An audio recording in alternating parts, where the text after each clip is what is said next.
Are we legal, Madam Clerk? There's John. All right. Oh, You're here. You're here. You're here. I was looking for my name. I didn't see it. You're here. John, move on down here because Alex is. Oh my Yeah, God. move on down. Holy cow. Look at that. Moved up in the world. Just hit it. She's out.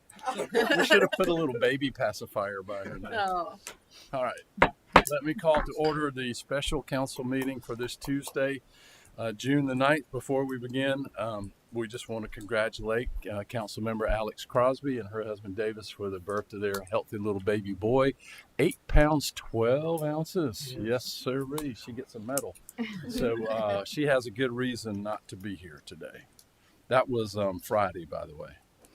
All right, item number 2 is public comment. If there's anyone here for public comment, please come forward, give your name and address. 2.5 minutes. I don't see anyone. No one for public comment. All right, item 3, executive session for personnel, consideration of municipal judge reappointments. And B is legal and contractual legal advice related to Deerline et al. Motion to go into executive session for items listed. Second. All right, before we vote, council may take action on any item, including any subsection of any section listed on an executive session agenda or discussed in executive session during a properly noticed meeting. All in favor of the motion to go into executive session for the reasons stated, please say aye. Aye. All right, motion carries. And let's remember, after we do our executive session business, we have 7 teams to acknowledge when we get back. So we got to get back and get it done. All right, we are in executive session.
Have reconvened from executive session. No votes were cast. No action was taken.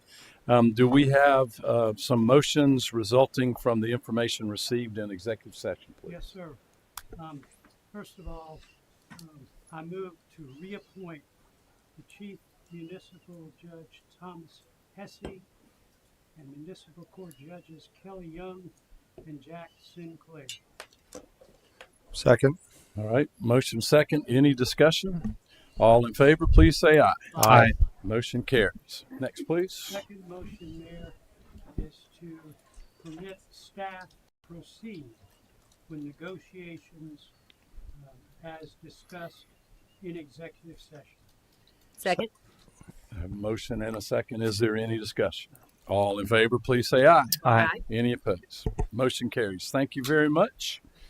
Now we have a recognition of state champions, and our Health, Recreation, and Events Chair, Mr. Rambo, will do the honors. All right. Good evening, everyone. All right. For our first championship team, we have MPFC U13 Girls Black. And I'll call it Councilmember Brownstein. I believe your daughter played for these coaches and or coach. Come on up and you could do the honors on this one. There you are. Thank you very much. The MPFC girls team won the 2026 President's Cup State Championship in the South Carolina Youth Soccer Association. This team is a brand new team that came together in the fall of 2025 and have worked extremely hard to achieve this incredible accomplishment. Competing against some of the bigger soccer clubs in the state, the girls went undefeated through the state cup and only allowed one goal. The team has advanced to the U.S. Youth Soccer Southeast President's Cup in Auburndale, Florida next week. And the reason that I asked to present this to this championship team is that Coach Zach Jordan was the soccer coach for my daughter starting at age 4, I think. Until about a year ago.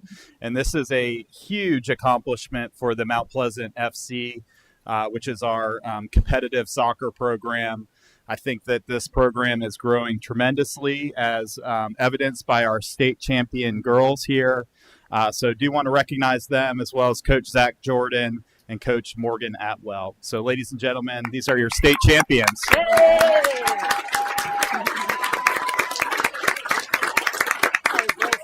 Turn around and get a picture.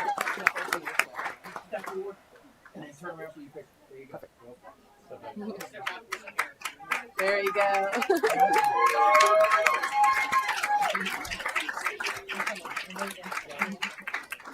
Oh, he got it. Oh, he already got it. Good. Okay. Thanks, ladies. Good job. That's crazy. That's some amazing accomplishment. Riches. We're just All right. Up next, we will bring in the Oceanside Girls Soccer Team. After a brief transition period.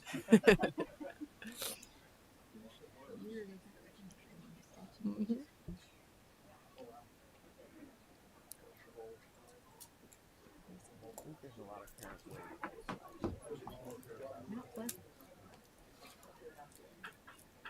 How about this for all these kids? You know, stage champions. It's amazing. We are something else. My brother is something. Hi, ladies. Great job. Again. All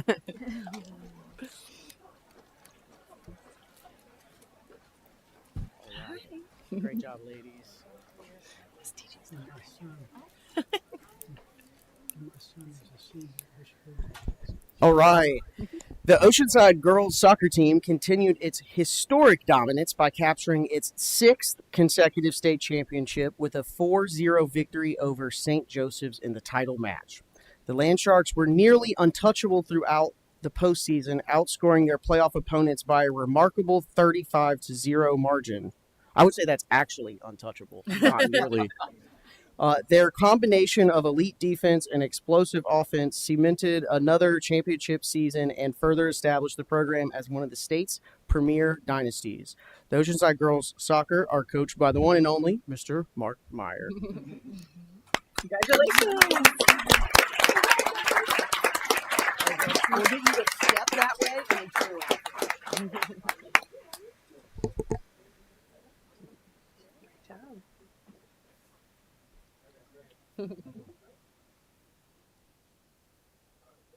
Thank you. Congratulations.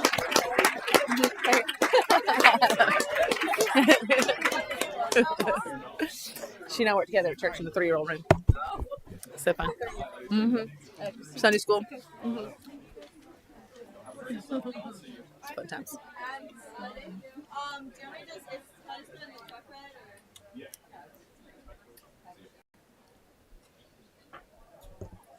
All right. Up next, we have the Oceanside Boys Lacrosse Team.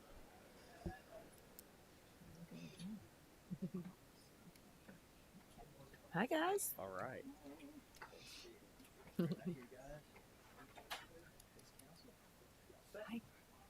Perfect.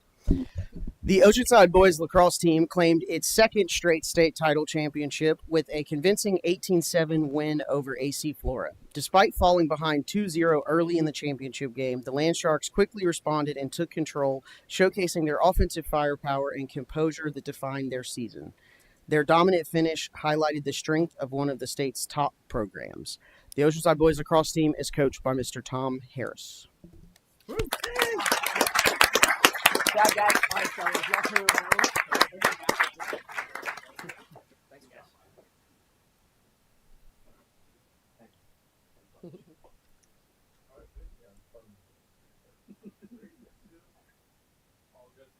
Awesome. Congratulations, guys. Good job, guys. All right. Up next, we have Oceanside Boys Tennis. We have a member of Oceanside Awesome. Boys Tennis. Yay, Will. Woo!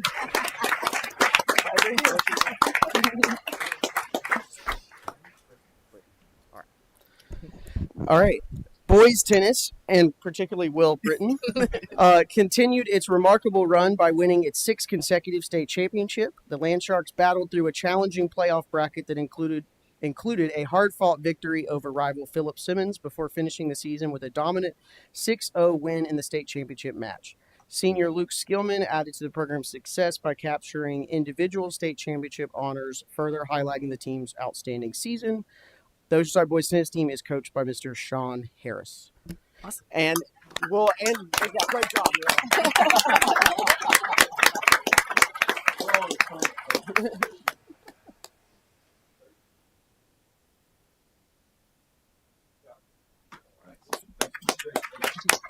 Thank you, Mark. All right. Up next, we have Lucy Beckham Boys Lacrosse.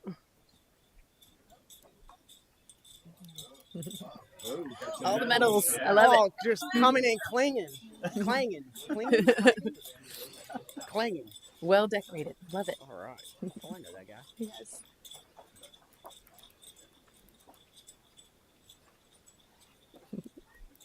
All right, fellas. The Lucy Beckham High School boys lacrosse team cemented its status as the top program in the state with a convincing 11-1 victory in the 5A Division II state title game over Fort Mill. The win gave the Bengals 5 straight state titles and secured a perfect record against South Carolina teams in 2026. Wow. MJ scored 5 goals to lead Lucy Beckham on offense. In their 3 playoff games, the Bengals outscored their opponents 50-9. The Bengals finished the season with a 16-3 record. Awesome. Great job, guys.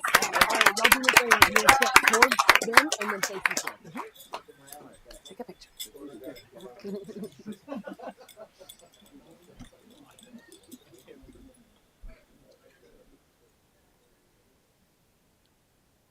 Awesome.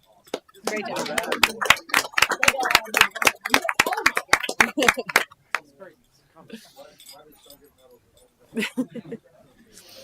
I don't know. Some of them chose not to wear them. They're not on the same page, but some of them wear rings too. If you want to. Amazing. No, They're the most coordinated so far. Yeah. So well done. Oh, wow. Oh, so you said the fourth one is on the Oh, you have the whole one? That's crazy. That's awesome. No, I did not. Congratulations, guys. I got participation. Congrats. Great job, guys. All right. Up next, we have Wando Boys Track and Field. Yeah. -1. We're going. This is the one that you're saying. He should be here. Yeah, he's not. Bless. That's funny. I should have. Get him a little paddle.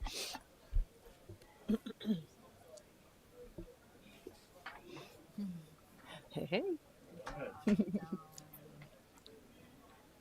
What's up, fellas? Face council, please. Face that way, yep. And then we'll turn you around in a minute. All right, the Wando Boys Track and Field team won the 5A Division I state championship this spring. Over the course of the season, the team won first place at the Cane Bay Classic, third place at the Beach Run, and second place at the All-American Track Classic. To end their season, they finished first in the region championships, first in the lower state district qualifier, and eventually were crowned state champions. The team also had multiple athletes receive all-state awards in various events.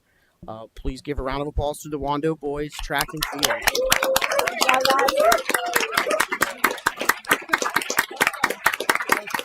right, fellas, y'all turn around and take it like one step.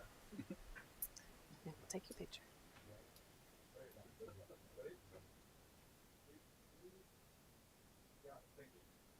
Good job, guys. Awesome.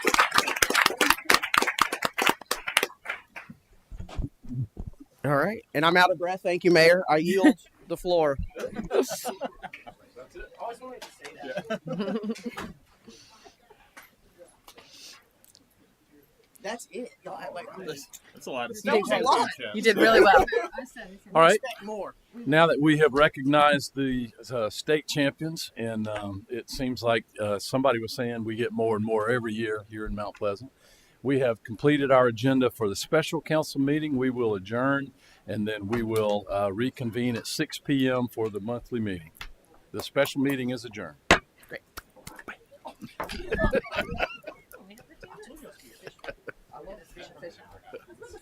That was awesome.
All right.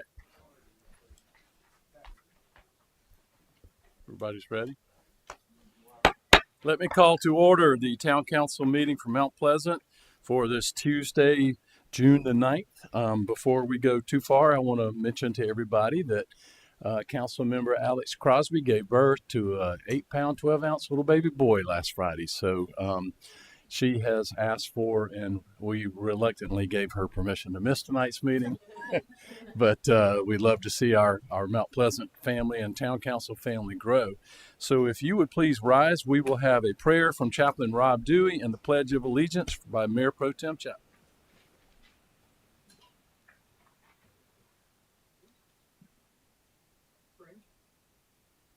Lord, we just come to you now and we thank you for this time and that you've set aside that we can come and talk and listen and even look toward making Mount Pleasant even better.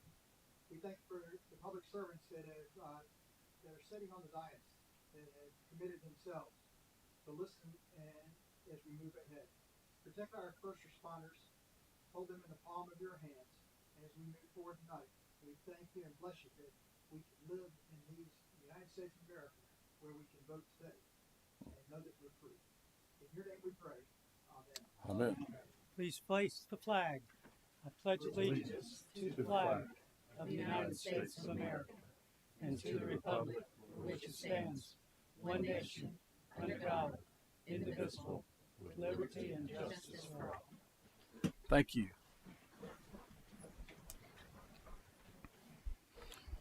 Item number 3, may I have a motion to approve the agenda? Move to approve. Second.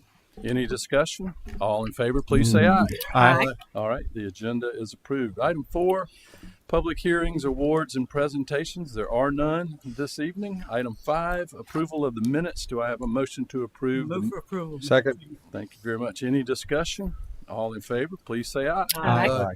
Item 6, public comment. If you have a public comment, please come forward when the town administrator calls your name.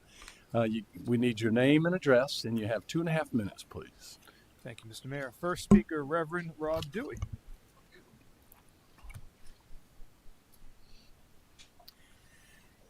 Thank you, Mr. Demaro, Mayor and Town Council.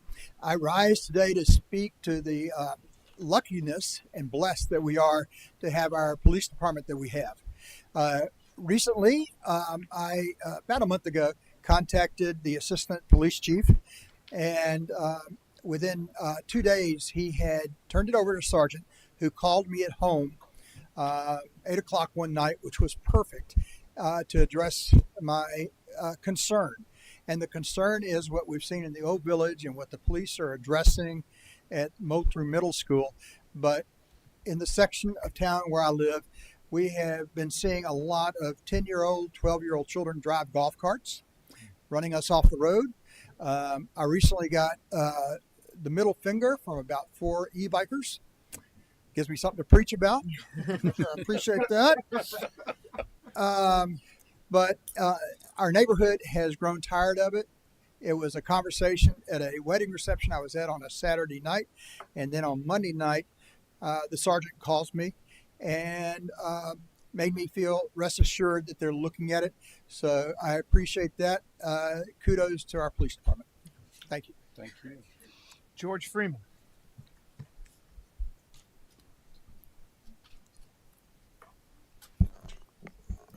Good evening. George Freeman, 2347 Highway 17 North, president of the Cage Organization. I'm here this evening to talk about something you should have received in an email. There was a memorandum of agreement signed by the town of Mount Pleasant and County Council back in 2006. And one of the main things I wanted to bring to your attention was that one statement in there where it said that there would be no changes to our neighborhood or no new roads in our neighborhood. And if anybody want to get with me and discuss about it, I'm available to speak about it. Also in that executive summary in there, there was also one of the things that came out of there was that the town and the county would work with our community to help us build a community center. That was signed back in 2006. Nothing has happened since then. So I'm here to bring that to your attention. I've already brought it to the attention of county council. So now I'm here bringing it to your attention. The third well, I guess the second thing I'm here about is that you should have also received a map along with that memorandum of agreement. I brought it up at the Transportation Committee meeting, and I'm bringing it up here today. You're in the process of extending Hungry Neck, Park West, Sweetgrass Parkway, Billy Swales Boulevard, to where the three of them will be connected, to where you will be able to drive all the way from 4 Mile with Highway 17 to Porsche Bluff. You have a survey out looking for proposals on transportation. The Cage organization, what we're recommending is that you continue Billy Swales Boulevard onto in the direction of Morgan Creek. You can either connect it to Morgan Creek, turn it and connect it to Highway 17.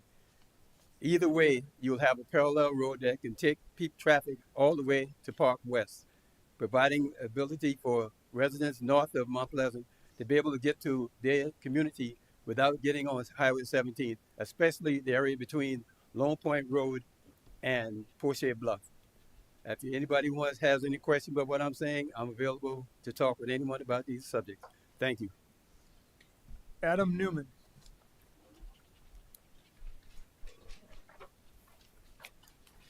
Hey, good afternoon. Adam Newman, 935 Center Street, Mount Pleasant, South Carolina. Am I supposed to say anything else? I think you're good. Just say, okay, Yeah. sorry, it's first time here. Mhm. I am following up on an email I sent last week. Matt Sims and Chris Looper and their supervisor in the planning and zoning have urged me to come contact you guys via email, contact some attorneys, but they said it was probably good for me to come here first to show that I've acted in good faith and within the timeline. I've relied on a licensed professional. I took the timely action to comply with old ordinances, and I suffered harm solely due to professional negligence. And I'm respectfully asking for a pathway of consideration and remedy. So what am I talking about? Talking about a request for consideration regarding an ADU setback ordinance and missed appeal due date due to the architect negligence. So in January of this year, I was interviewing, I live at 935 Center Street, and I wanted to build an ADU. And I want to point this out, that my garage and ADU that I'm going to build, it does not impede anyone's, obstruct anyone's vision. It doesn't obstruct their view. It doesn't obstruct anything. All four of my neighbors, all of our houses are pushed to the front of our property, and it's all towards the back end, and none of them have an issue with it. None of them take issue.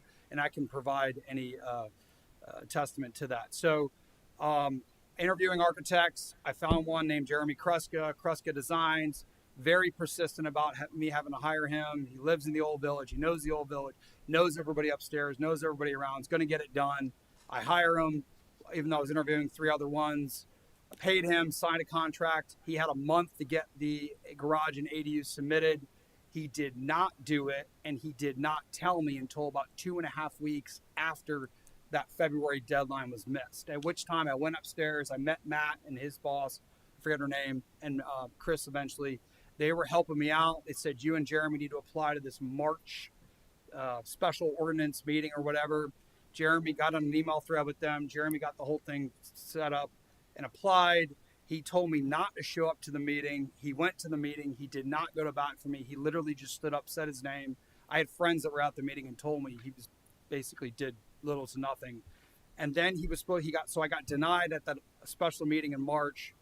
And he was supposed to fall on his sword and tell everybody that he made a mistake. I have documentation and everything. He's actually refunding my money, and he's refunding the money to my neighbors too that he took the work on too. And then he was supposed to file an appeal, and I just found out last week he never even filed the appeal. Sir. So I'm sorry. Please finish up, sir. Stop. yeah, sorry. I'm sorry. I'm nervous. So long story short, missed the February deadline, missed that March thing, completely fell down, and then never even filed the appeal. And I just found all this out a couple weeks ago. So I'm asking for help here based on, and I've got everything emailed to you too. So thank you. Adam Ferrara. Adam. Oh, Adam is not here. Okay. Mark Fields. Good evening, Mr. Mayor, members of the County Council. Mark Fields, I reside at 301 Branch Creek Trail, Somerville. I'd like to speak as DRB representative related to new business items 1 and 2. I'd like to inform you that DRB entered into a contract purchased the subject property in latter half of 2024. And to that end, we've been diligently pursuing investigation of the property, and it culminated in materials that we submitted to the Planning Commission. It resulted in their denial. We filed on May the 18th some supplemental materials that we hope would get through the Planning Committee. And the handout that the clerk gave you, those are the supplemental materials that were filed on May the 18th. I'd like to bring your attention to the last sheet of that. That's a matrix that shows what is proposed or could be proposed under the AD1 zone, and then what we're proposing under the PV zone, rezone. We asked for the town council's consideration of that on its merits, and furthermore, we don't expect a final decision tonight, but we want to make an appeal to the council if they find, based on the merits, enough substantive changes to that specifically addresses the concerns raised by the planning commission, that decision reached tonight to remand the material back to the planning commission so we can start the process all over again. And with that, I ask for your indulgence and consideration. Thank you very much. Chris Lathbury. Good evening, Mayor, members of council. My name is Chris Lathbury, 5363 Creekview Lane, Hollywood, South Carolina. And I'm the owner of the 11-acre parcel before you tonight. I became involved with this property in 2019 through a lending relationship and ultimately acquired it after the borrower defaulted. Since then, I've invested a substantial amount of time, resources, and efforts into understanding the property and working towards a responsible long-term use. I was raised in Charleston and spent most of my life here. Today I live in Hollywood, as I said before. And over the years, I've watched our region experience thoughtful growth and poorly managed growth. With that, I've come to appreciate Mount Pleasant's careful approach to growth management. This property has been subject to planning and development and discussion for many years. Multiple concepts have been evaluated and refined over time, and the proposal before you today reflects years of study, investment, and collaboration. I appreciate the thoughtful review of the project has received from town staff, the Planning Commission, DRB Homes, and several community members. While not everyone may agree on every aspect of the proposal, we have remained committed to engaging constructively, listen to feedback, and making adjustments where appropriate throughout the process. Tonight, I'm not asking for approval of the project. I'm simply asking for your support in allowing the review process to continue. I believe the project reflects the type of measured, responsible growth that can be consistent with Mount Pleasant's long-term view. I respectfully ask for your support in sending the matter back to the Planning Commission for further consideration. Thank you. Norm Karzanowski.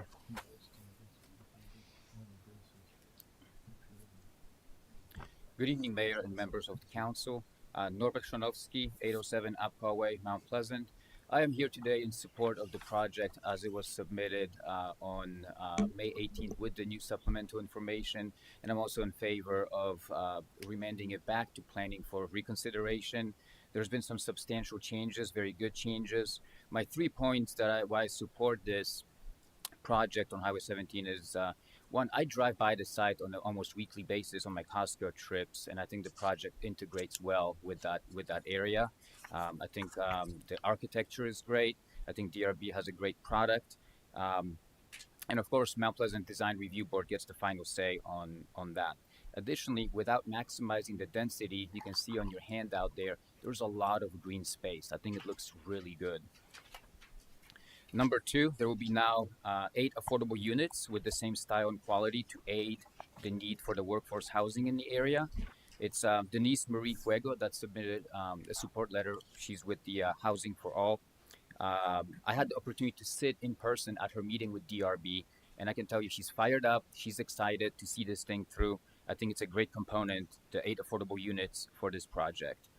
And number 3, The primary entrance is off Highway 17 across from the Aldi grocery store, and that spot will get a new traffic light for better traffic flow and safety at no cost to the town of Mount Pleasant. DRB will also provide 8 stub outs for the sewer to the neighboring 4 neighbors on the I think on the left-hand side there, which is a nice benefit to those homeowners. Thank you for your time. Thank you for your consideration. Chip Wyatt. Good evening, Mr. Mayor. Good evening, council members. My name is Chip Wyatt, project manager and designer with Barrier Island Engineering. Thank you for your time tonight. I'm just going to take a few brief moments to touch on a couple things that were just said. As Norb said, an integral part of this project is the deceleration lane and signalized intersection to serve the development.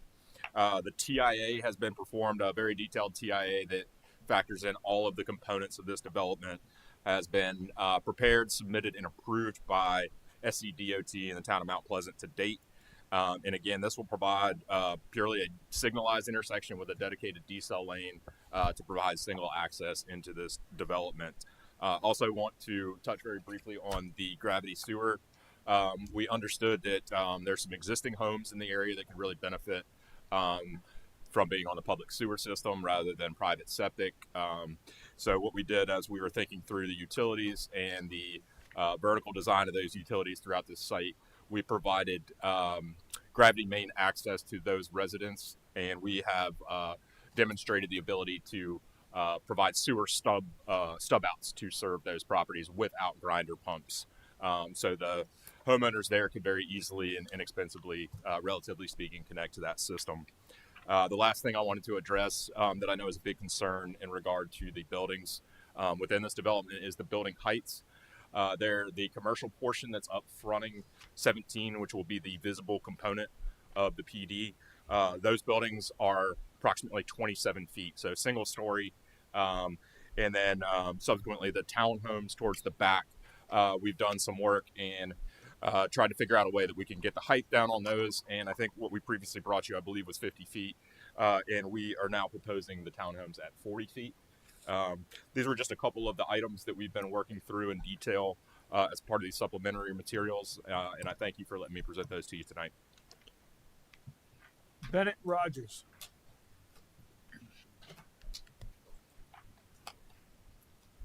Good evening, Mr. Mayor and City Council members. Bennett Rogers, a little bit 362 Meadow Breeze Lane, Charleston, South Carolina. I am coming up in support as a member of DRB Group on behalf of the same project that those previous to me have spoken about. To not, go over the same topics and to discuss the same numbers that have been mentioned before us. Our approach to the site, we tried to take an approach that, positively affects the public. What we are providing here is much more open space than what prescriptive path zoning would call for on this, 29% open space versus 10% open space, as well as in terms of, maximizing what prescriptive path residential units could be to this site. We're much less than such, of being 85 units versus 124 units. We have accounted for, neighboring parcels with the gravity sewer to come through.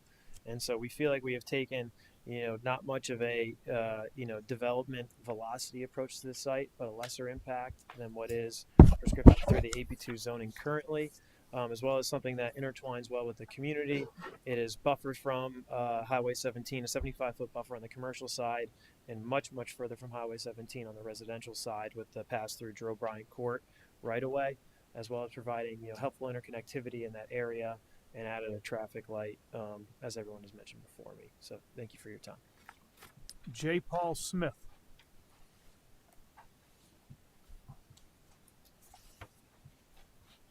Good evening, Mayor and Council. My name is J. Paul Smith. I live at 24 Catfiddle Street in downtown Charleston. As was briefly touched on earlier, we are including 8 affordable housing units, and this is in collaboration with Denise Fugo and the Housing for All Mount Pleasant. These affordable housing units will be architecturally similar to the market rate housing that is proposed, and the units that are fronting All-American Boulevard, they're going to have rear load garages with parking slabs that will fit 2 cars, so each townhome unit would be able to store 4 cars for parking. keeping that off of the streets. These will be an integral garage that will be tucked under the homes, and the affordable units will have specifications for 2 bedrooms with options for a 3rd bedroom. That was on the request of Denise Fugo and according to specifications of what's successful for affordable housing. And the overall project will be proposing an enhancement to the landscape treatment with a combination of both active and passive amenity features for the residents and interplay with the retail community to the front. Mr. Mayor, that's all I have, sir. Okay. Is there anyone who wishes to speak who did not have the opportunity to sign it? All right, seeing none, we will move from item number 6 on the agenda to item number 7, consent agenda items. There are no consent agenda items. Item number 8 is planning. Hello, Ms. Reed. We are in A1. Good evening, Mayor and Council. So I did separate these out because it comes to you separately, one with a recommendation for approval, the later one with a recommendation for denial. So this first proposal before you is to annex a 0.64 acre Move to approve. parcel. Second. Motion and second. Any discussion? Motion is to approve. All in favor, please say aye. Aye. Any opposed? Motion carries. First reading, ordinance number 26028. Item 2. Move to deny. We have a motion to deny. Do we have a second? Second. And a second. Is there any discussion? All in favor of the motion to deny, please say aye. Aye. Any opposed? Motion carries. All right, that moves us to item 3, and let me point out, as was pointed out by legal counsel yesterday, items 3 and 4 have to do with the annexation. The first is the annexation, the second is the zoning, but they are the same parcel of property. I do think, Mr. Pagliarini, you do want separate votes on each of those, right? Yes, sir. A motion to do something on both would not be entertained. It is preferred to have them as separate votes. Got it. Yes. Okay. Just wanted to clear that up. Thank you. Ms. Reed? Yeah, of course. So this is for a 0.37 acre parcel at 883 Long Point Road. It is a vacant parcel. You can see it there. The request is to annex into the town, and the zoning, designated zoning would be CC, Community Conservation, which is appropriate based on the future land use, and so that's the request. Move to approve. All right. Motion to approve. Second. And a second. Is there any discussion? All in favor, please say aye. Aye. All right. Motion carries. First reading, ordinance number 26030. Excuse me. Item 4 is the zoning of community conservation for that. Yes, sir. Do we have a motion, please? Move to approve. Second. All right. The motion is to approve the application for community conservation. We have a second. Any discussion? All in favor, please say aye. Aye. Motion carries. First reading, ordinance number 26031. We are now on item 5, please. Yeah, this is 5 and 6. It's very similar to what you just voted on. It's an annexation and zoning 0.73 acre parcel on Old Georgetown Move to Road. approve. Second. All right. Any discussion? All in favor, please say aye. Aye. Motion carries. Item First reading, ordinance number 6. 26032. And the request is to zone it CC. That's what it's Move recommended to approve. for. Second. All right. Any discussion? All in favor, please say aye. Aye. Any opposed? All right. Motion carries. Thank First you. reading, ordinance number 24033. We are now in old business. Old business. This is final reading to adopt the 10-mile overlay zoning. Move to Motion to defer. approve. Second. Hang on a second. I had 2 people talking. What? I move to defer. To defer. Defer. Sorry. Okay. Was the second to defer? I'll second for Yeah, quick discussion. Okay. We have a motion and a second. We are in discussion to defer. Y'all have the floor if you'd like. The second. I second just for to hear Mr. Rambo? discussion. I think there were some colleagues that felt they needed some more time in research with this, so I support taking 1 more month to look at it. And just for clarification, this would come back next month. Correct, sir. And there's nothing stopping it from being on the planning committee agenda, should y'all want it for further discussion or input. Should you defer? Yes, sir, Mr. Tinky. We move to approve at the planning committee. This is mirroring what the county has done, so we're simply doing what we've said we're going to do all along. There's no diversion from that. We're doing exactly what we've hoped to do all along, and so I think it gives one of the elements that's important with settlement communities to have not only the historic overlay, but to have the ordinance, which we've been doing, as well as the character analysis. When we have all three of those items, we'll be able to move forward with protections that many of the other areas have in town, whether they're Brickyard or whether they're the old village or whether they're any of the other planned unit development. So I think it's a critical element in doing this. We've been working closely with the county on this, and the county is fully in support, and so I'm in support of this. Anything other than that would be a deviation from what we've been saying we want to do all along. Yes, sir. Yes, sir. I have a question for Ms. Reed. When does the moratorium on subdivisions in historic districts expire? I believe it expires in July, and actually, Ms. Hyatt asked that that be placed on the committee agenda for July, and that was a resolution. So I believe it would go from committee to council, and it would only need the one reading in July. To extend it. To extend it. Okay. Yes. I agree with Mr. Tinky. I think we've been talking about this for a long time. It clearly mirrors what the county is doing and what the residents there want for their neighborhood. And so I see no reason to delay putting those protections into place. And so I'm going to be voting against the deferral and hopefully for the ordinance to finally finalize this. If things need to be changed down the road, I'm certainly open to doing that, but I see no reason to delay this another month. Any other discussion? Yes, sir. Let me just say, I'm going to vote against the current motion exactly because what Mr. Brownstein said. We've spent a lot of time talking about doing this. We delayed getting help for the residents in this area. We went on 6 months deferral on anything like this, which is plenty of time to look at it. I think Planning Committee did a great job Monday a week ago. So I'm going to vote against the current motion. All right. Any other discussion? All right. All in favor of the motion to defer, please say aye. All opposed?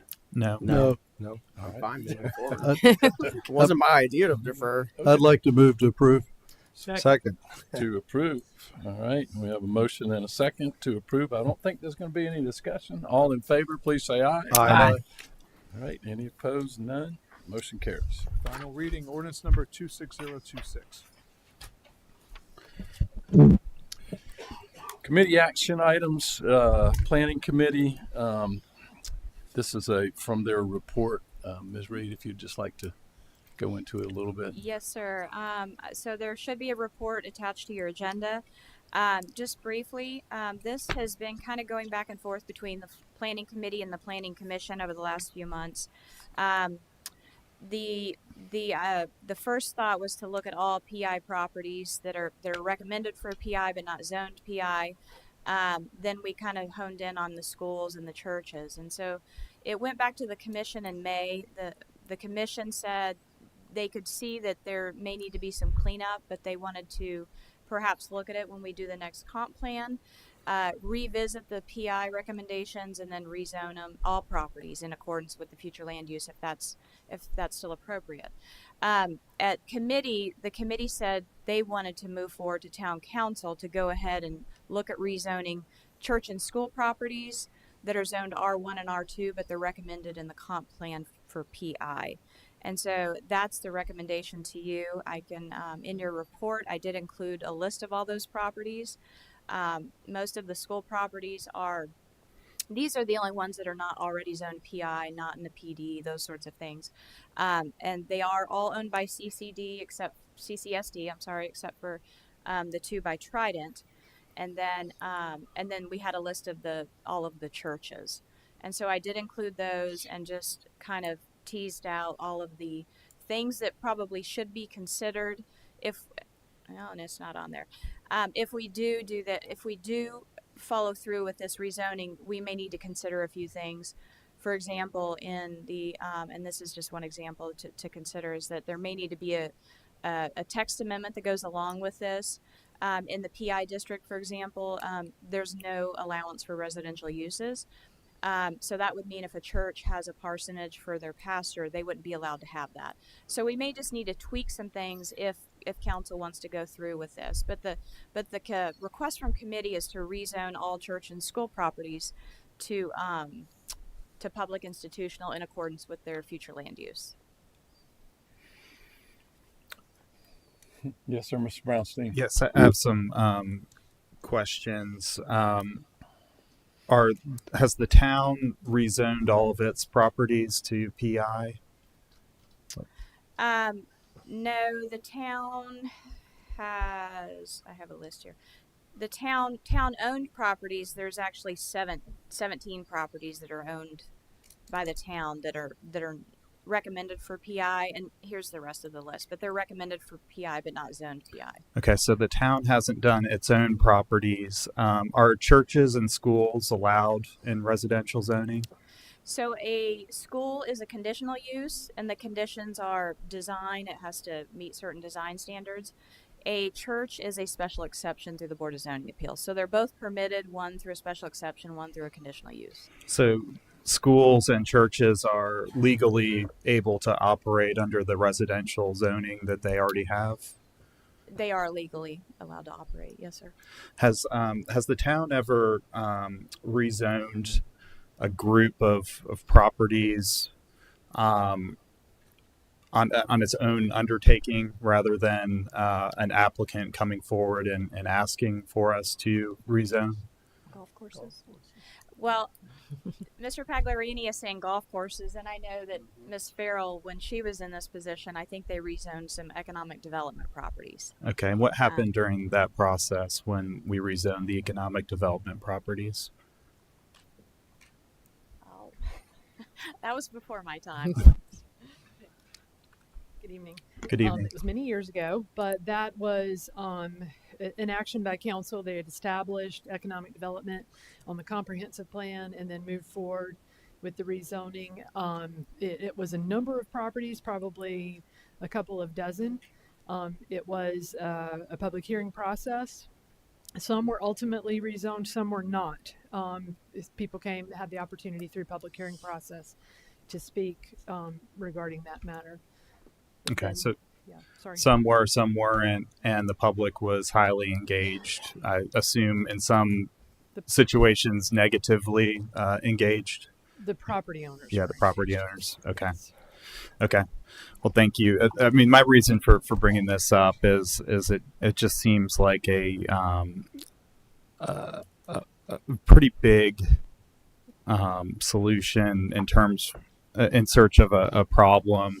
I think that it would be irresponsible of us to move forward with this without at least talking to these folks. I think I'm not the most religious person in the world, but I don't really want to be fighting with 35 different churches in our town and trying to explain why we're rezoning their properties without them initiating that process. I think, in our history, schools and churches tend to operate in residential neighborhoods. And I'm concerned if we switch them to institutional that we may actually end up with worse or less compatible uses in those places. I mean, you look at the list of things that are able to be done: community service facility, medical offices, lay-down yards, hospital and medical campus. And so I'm just very leery of us going forward with this without maybe doing a little more legwork on our end. So those are just my thoughts. Thank you. Yes, ma'am. Thank you, Daniel. I appreciate that. I think just a little context for my theory on this. I understand that it's rare that a church or school property would be used for something other than a church or school property kind of thing. I've heard that it's rare, but it's happened twice just since I've been on council, once with a church and once with a school. And so I do have some concern that default zoning for these uses would be residential when we have recommended them through the great work we've done on our future land use map for PI. I also want to preserve some areas of town for PI. I think there's real community benefit that we get from having, obviously, public institutional uses. And if we allow some of these bigger parcels in town that are owned by schools and churches to be default residential, if that happens, then we're not preserving some of that for a public institutional use. So that's the theory behind why I put this forward. And obviously understanding the 163 properties is kind of too much to chew off, to bite off at once. So that was the reasoning behind my my motion to bring this to council and see what my fellow council members thought. So thank you, Daniel, for voicing your questions and concerns as well. Appreciate that. Well, also, I think it's important to note that there's PI and PI1, PI2, and so the ones that you mentioned, which seem egregious, would not be included in the list. Second, I think it's important, if you'll go back to the list of the churches and the schools, especially the churches there, you'll see many of these have been here for well over 100 years. And so, and in the case of the schools, when they wanted to apply to get some improvements made, we had to move them to public institutional, if I'm correct, with James B. Edwards. We did. They did need to rezone James B. Edwards because it was in what's called our village scale pedestrian. And so by going to PI, they were able to have more flexibility being in that design overlay. And so that one was kind of special, but Sure. yes. So my point on this, if you look at both the schools and the churches, especially the churches, and there's other areas too under PI, you recognize there's recreational uses or ball fields, open space, green space. These are the types of things that are fundamental to a community, things that are the anchors of a community. The good news is this is on the agenda today for discussion, not for final action. So if we need to do some follow-up at the planning commission or planning committee, we can do that. But I think it's important that there's a layer of review if anything is going to be changed. And if it's automatically goes to R1, R2, they may not have to come for review. So I think it's important that we do this, and I think we protect these for all the future uses. Go back to if you don't mind, the churches. Yes, sir. As you can see, these some of these are almost 200 years, the churches. So, and so I think it's really important for us to have this conversation and not all of a sudden wake up and realize something's become a residential use. Thank you. Yeah, go ahead. You have the floor. What we had spoken about was PI1. Yeah. That does not allow laydown yards, right? It does. In association with other uses, it does. I was thinking it didn't allow that. So, okay. So go ahead. I'll go last. No, you got the floor. In association with what other uses? Government and I thought I had Yeah, these. like waterworks or like Dominion. Or Right, like government. here it is. I'm sorry. It's not just like so with I any can sort buy of, it and rent it out as a laydown yard to anybody. Right. No, but it Yeah. does allow the open storage and Correct. lay down yard with a government facility. Correct. Yeah. Okay. And then also just to point out, so this was 5 or 6 years ago, but we did rezone Moultrie Middle School without the school district's consent from AB to PI. No, Moultrie's AB. Moultrie Middle School. Or we zoned it to AB. Oh, did we? Oh, Okay. Or I know we rezoned it. rezoned Maybe it. it was one way or the other. Yeah. Okay. So are you all taking this back to planning then at this point? Yeah, I mean, whatever you. I wanted to see what full council thought about it. I think it's we obviously the committee had some discussion, and we were interested in what y'all's response would be to our theory here. I move to send this item to the planning commission for like official action to then come back through the process. Or does it need to go to the committee? Could it go to first? committee, couldn't Let's get a point of order. I'm sorry, No. can you restate the motion? I don't see why it would need to go to the committee. So I would like to send it to planning commission so that it gets their review. Then it would go back to planning committee and Yes, two sir. readings of council. That So would for, be not for a public hearing, for discussion and recommendation. correct. Yes, sir. Yes, sir. Yeah. But I Planning think, yeah, commission. that's already been done, right? It went to planning commission. They recommended doing it the next time the comprehensive plan is updated. Right. So does it need a public hearing?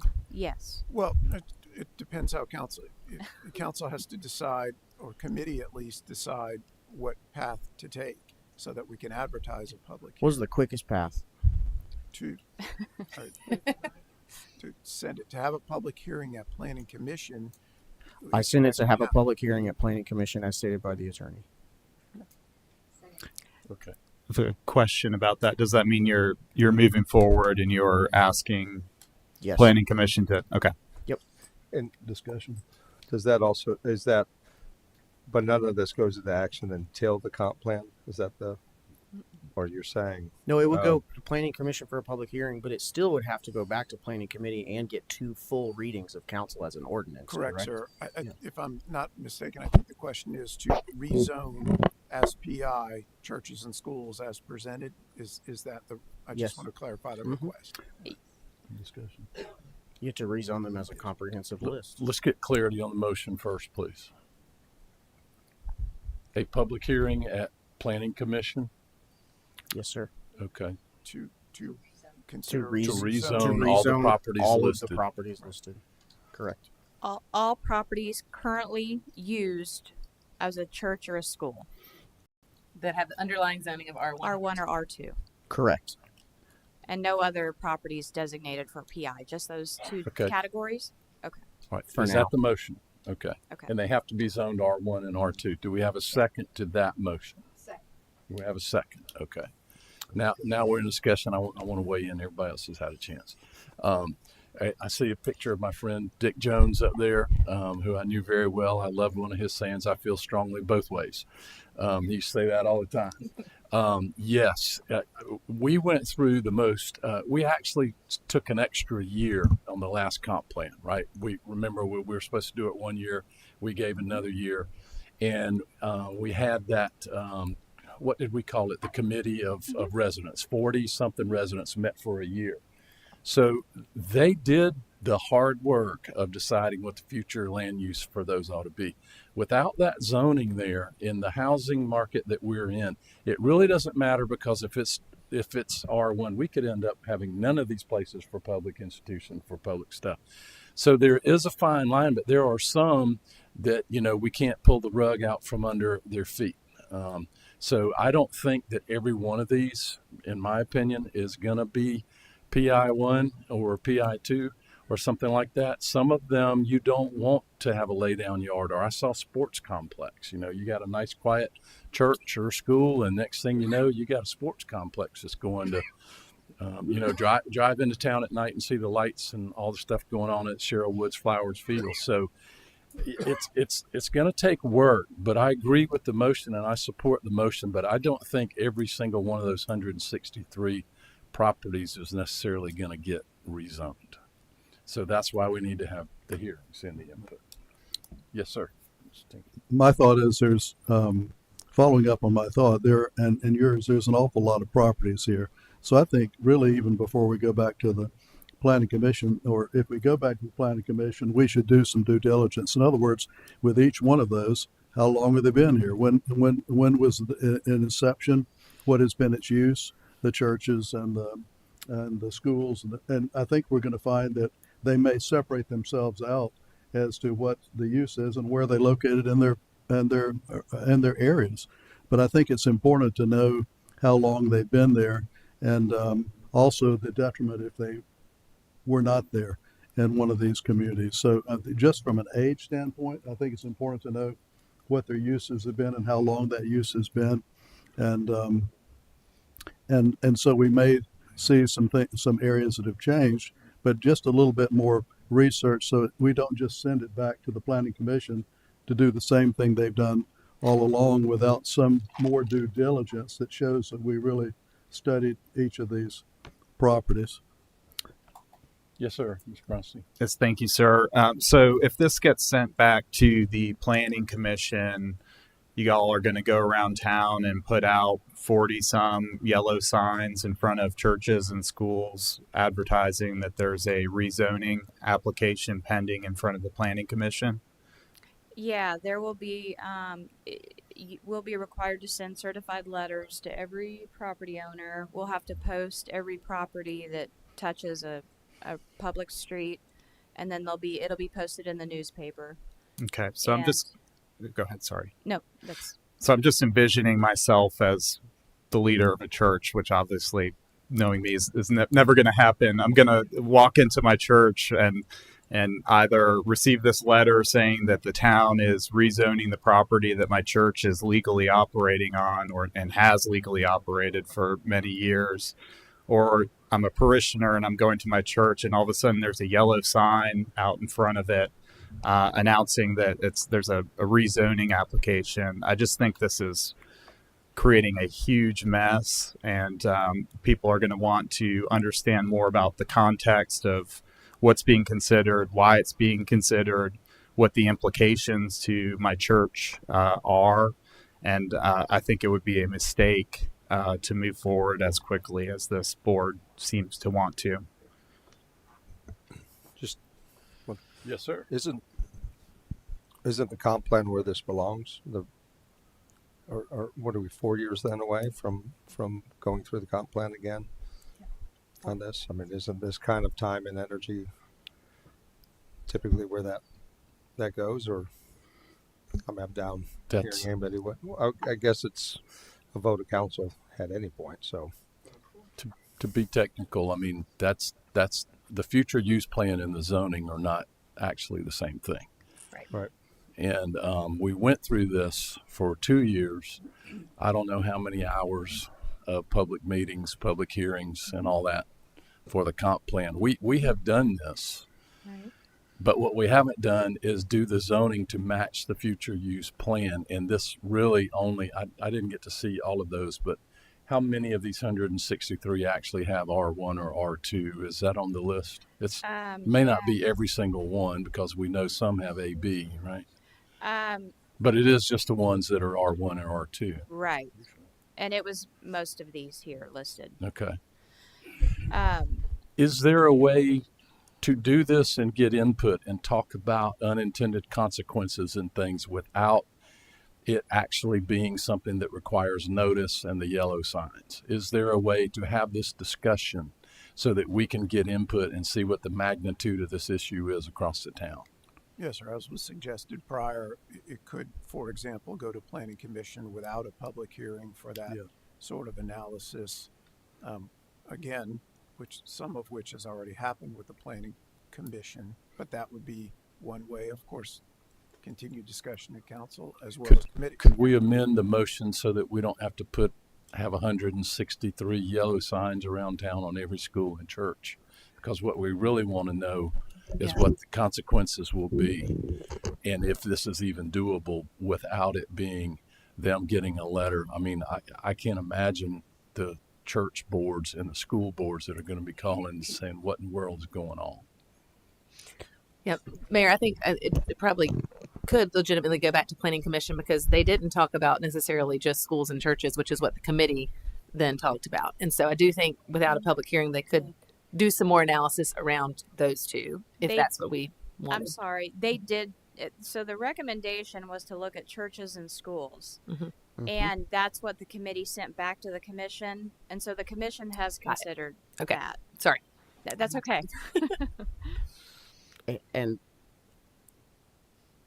did the commission take a vote or a recommendation, or was just discussion? It was for discussion, and they talked about the different options. They talked about just rezoning everything to meet the comp plan. They talked about what problem are we trying to solve, and then they talked about a lot of options, but they landed on if a council were to rezone all properties to match the comp plan. That typically happens right after the comp plan's adopted. So you would typically have your comp plan, you go through that 2-year process, you spend all that time, and then that very next step is, okay, we're going to rezone every property, not just PI.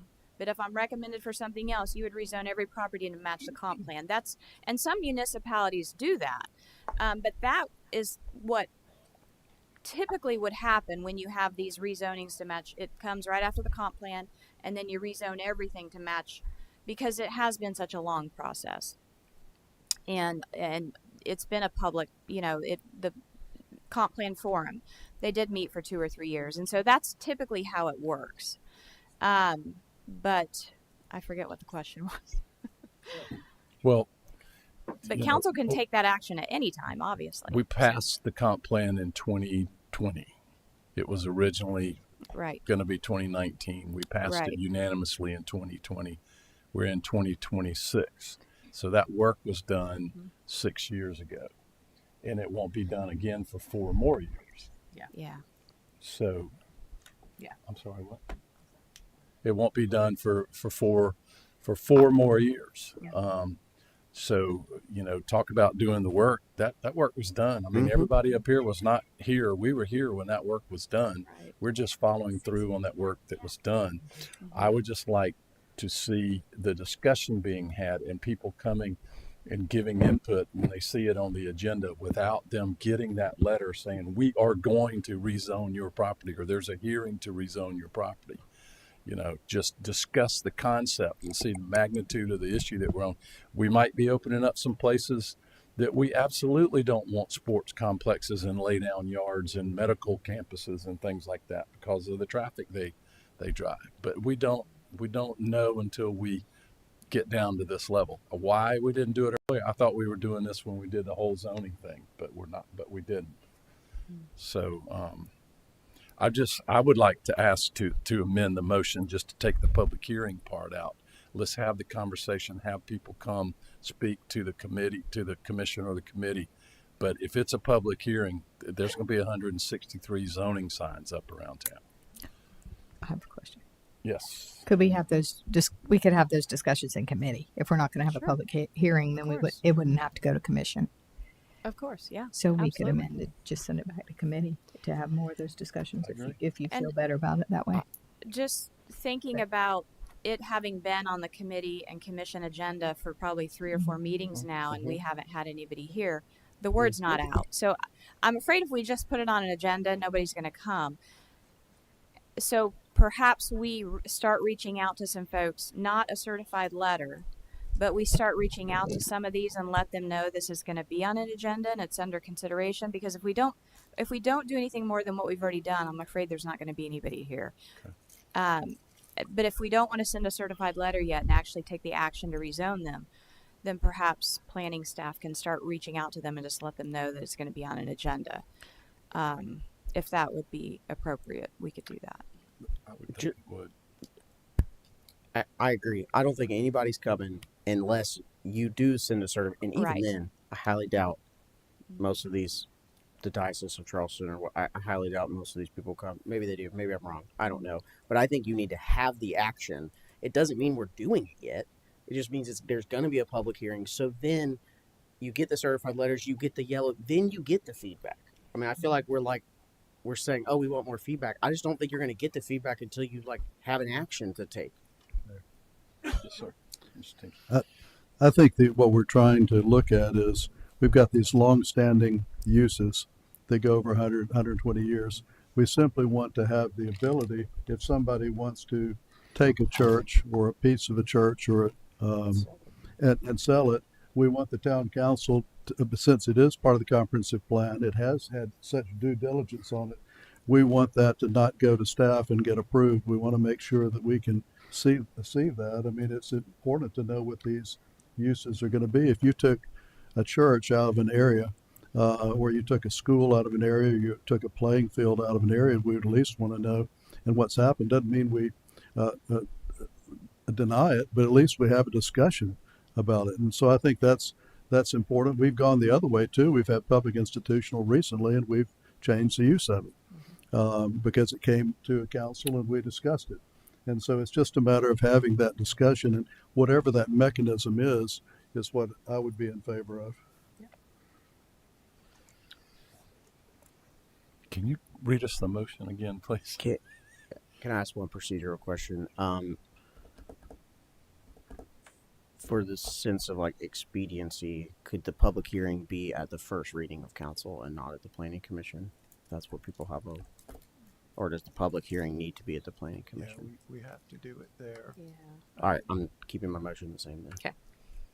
And so, Mayor, to answer, I think as I understand the motion, it is to refer the matter to the town's planning commission for a public hearing to consider rezoning as PI1 properties as presented this evening, churches, schools that are currently R1 and R2 and recommended for PI. As the motion maker, yes. And it'll just be at the commission for a recommendation. Yes, sir. It's a public hearing. Public as we hearing. do any. It's essentially the first legal step. Right. And then, of course, it would follow the standard procedure, going to committee, and then to council for consideration as an ordinance. Were you raising your hand? Did you get a second? Yeah. Oh, yeah, he did. I mean, I agree with Jake. I don't think anybody. I'm not saying nobody's going to take it seriously, but getting that notification is going to say this is real very quickly. Any other? All right. All in favor of the motion, please signify by saying aye. Aye. Any opposed? No. All right, we're going to have to do a roll call.